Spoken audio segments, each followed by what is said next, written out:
Welcome back to the Nikki Clarke Show. The show is about transforming lives one story at a time, and we invite people from all walks of life to come and share their heart stories, their stories of upliftment and empowerment. It's about conversations that matter, and we are always excited to meet change agents, people who are making great strides in the world. And we have yet another amazing individual with us today. Akua is a senior communications professional, but is best known in the community for involvement with the Caribbean arts, with a BA in Fine Arts, Cultural Studies, and an MA in Communications, Culture, and Technology. Akua Delfish is engaged in the delivery and advancement of cultural arts in the diaspora. She's the co-founder and program director of the Life Dance Company and co-founder of GoLeft Creatives. Akua was featured in CBC's HERstory in Black series, honoring 150 Black Canadian women, and was awarded by the past Prime Minister of Antigua and Barbuda for her contribution to arts in the Caribbean community. Please welcome Akua. How are you doing tonight? I'm doing well. How are you? Excellent. Thank you so much for your time tonight. I really appreciate it. And I'm so glad that we have this time to connect. Yes, thank you. All right, so without further ado, how about we hear a little bit about how you got started in becoming a co-founder of so many wonderful projects? I think it's just fate and sometimes your life path and listening to opportunities. So for me, arts has been fundamental to everything I guess I've done leading up to now. Mm-hmm. From the young age of 5, I've been involved in arts, and it was nurtured by my parents for sure. And then I continued in a special arts program throughout high school, leading into university, where, as you noted, I did fine arts cultural studies, yes. And then into my master's, where I still held on to the foundation, the theoretical foundation of my undergrad, and tried to merge in some of my love for social media, relationships, business relationships, the way in which different elements of community and society work together and stuff like that. So expanding on that with communication, culture, and technology. And then since then, just kind of following the path of, the job opportunities that come in front of me and how I can blend all of those interests together. Excellent. And a very impressive, repertoire of experience. And I'm really interested to know what motivated you? Like, what was your driving force to accomplish so much that you've accomplished? And you're a fairly young lady, and I'm just wondering, what was it that motivated you? That's an interesting question. I would say it's never really one thing. I think I've grown up around, I always come back to my parents because we learn from example. And I've grown up, I've been raised by 2 parents that are very involved in community. Right. And, being beside them, I see the fulfillment they get from ensuring that, an organization is better because of their contribution, ensuring that they show up every time because a child needs them. For instance, my mother helps with, teaching kids how to read in her spare time on top of sewing, on top of doing the work that she does. My dad has always been a coach for soccer or involved in our PTAs and, community organizations. So just that example actually, I would say, kind of planted the seed for my motivation and the fulfillment I get from community work. So if you notice, like the Children's Dance Company, that's, reaching a certain point in your dance career where it's not only about you and how can you pass along what you've learned along the way. Same thing with my latest initiative with my business partner, which is GoLeft Creatives. It's us thinking about the experience, the knowledge, and, watching individuals that we see with so much potential. And for us, we always want everyone to win. We think there's enough for all of us to eat, so we're always motivated. So for me, that's kind of like the driving force. We can all win if I just give you a little bit of information. It's not going to take from my success. If anything, it's going to help you grow as well. Exactly. And then we all move together. Those are that's kind of the foundation that I was raised on, that, help one another and ensure that we all succeed. There's no, you move alone and leave the other person behind. My family was very united in that sense. Fantastic. So I'm hearing a lot of values embedded in paying it forward, right? You have really amazing role models in your parents, demonstrating this throughout your life, which is wonderful to have, to be instilled in. So tell me a little bit now about your connection with the Caribbean Tales International Film Festival. What was it like connecting with them, and what's your role?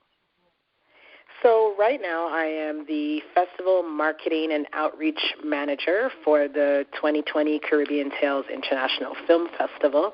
So essentially my role is it's a mix of communications, a mix of marketing. So I am ensuring that, what attendees read and the information that's out there is accurate, and it does what it needs to do in terms of what people need, the information they need to get in order to attend and participate accurately. At the same time, I'm also packaging the nights, essentially. When you're doing marketing, you're packaging the nights for the attendees to want to buy and participate, and that, it's an experience, essentially, that you're setting up and targeting the interests of the festival to the right individuals that will enjoy it. So it's a mix of the two. As you noted, my background is heavily in communications. So taking on the marketing element, I have the knowledge, but it's really a challenge and a project for me right now to embrace that element of, I guess, skill, that untapped skill, when you know how to do it. But sometimes you got to take a step, a chance on yourself, and take a step into the unknown and see what comes of it. I think I'm doing a decent job. But yes, I wanted to take on the challenge for the festival. It's a festival that I've followed since, I want to say, 2006. We're celebrating 15 years, and I think I've attended at least the second year of the festival, just out of personal interest and my love for the arts and for film, and especially the community, to see the Caribbean community advance and promote, what we do and the arts that we have in the community. We do a lot of great things. We don't necessarily get the platforms that other communities get. So any way that I can support and do my part this year to advance that, that's pretty much the goal. Excellent.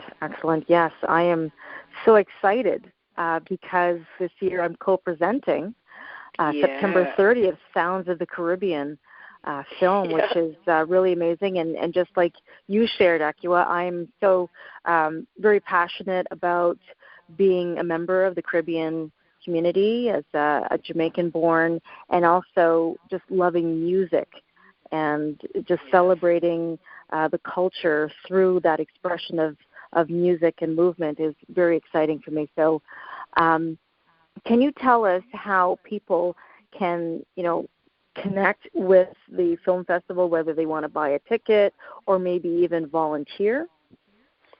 Oh, definitely. So the film festival, the full name is the Caribbean Tales International Film Festival.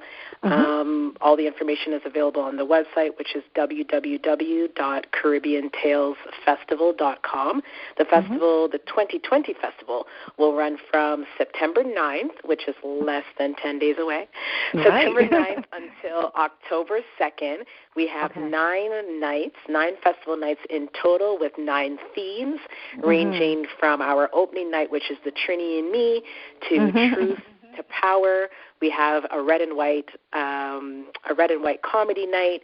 We have a Black Real Canada night, Determined Spirit, which is the night that I believe the Determined Spirit, which is the second last night of the festival. We also have Sounds of the Caribbean, which is the night that I believe you are the partner on, as well as we have Human Condition, and I may have missed one in there, but definitely those who would like to learn more can go on the website, and on the site you can find a link to purchase tickets.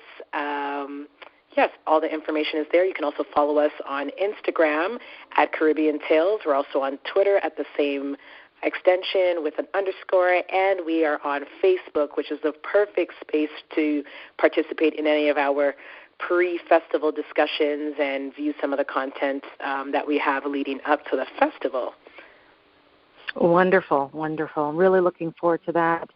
And before we wrap today, can you just describe just how you feel about, the Caribbean community and why it's important to support any of the initiatives that are going on in our midst? So that's a big question. There are so many reasons I could give.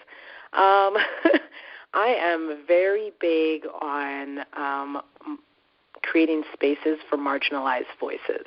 Mm-hmm. And without the support, every time when we hold these events, if we don't have the support and the numbers, then it's almost for the onlookers and the sponsors and the whatever it's funders, et cetera.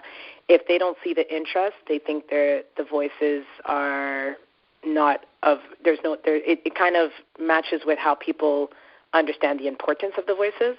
And I think all of us, you included in the community, know that there are a lot of stories to be told from our community. Yes. And diverse stories. And it's not only from the Caribbean, it's the Caribbean and the diaspora, as well as we are a multicultural society by default in the Caribbean. So the stories, I mean, they're not unilateral by any means. One of our films, for instance, in the film festival are called But You're Not Black, and talking about a Chinese Trinidadian perspective of, participating in culture that is typically understood as a black culture, but people may not realize there is very much a Caribbean melting pot or Creole culture that doesn't always include only black individuals. So I think just to come back to your question, I think it's important, one, for understanding those who think they know what Caribbean culture is, but to really diversify their understanding of the lifestyles, the situations, the challenges, the successes of the Caribbean. I also think it's important so that we can show the importance of our voice, so that they're valid and there are people out there telling stories that need to be heard. I think also to support the filmmakers. If we don't support them within the community, whether that's the Canadian community, the Caribbean community, then how do they know that the work they're doing is important? Some of them are doing it without, much money coming in, but because they see a story that needs to be told, and they take their time and their energy and their finances to do so. So if we can buy a simple ticket for $9 to support them, and it says a lot. Those are some of the reasons I'd say for myself. I will support anything Caribbean, anything black in this time where there's a lot of discussion around the black economic power in light of Black Lives Matter and stuff. I think that only reminds us that it's important to support our community, and for others to also, support those who have been supporting them, and definitely Caribbean Tales is an avenue for people to do that, and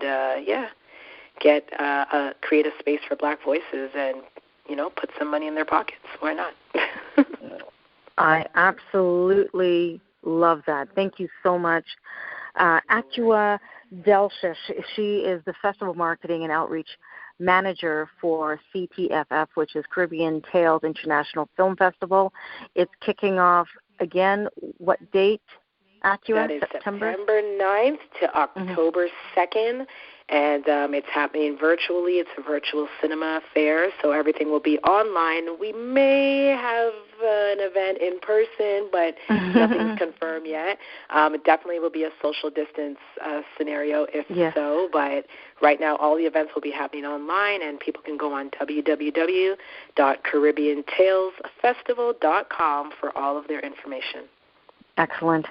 Thank you so much. I really appreciate your time, and I'm really looking forward to the next few days to come and being a part of this really amazing initiative. So thank you for listening to the Nikki Clarke Show with our very special guest, Akua Delfish, the Festival Marketing Outreach Manager, CTFF 2020. Reach out to her, please, on social media. Get a ticket. Support Caribbean initiatives.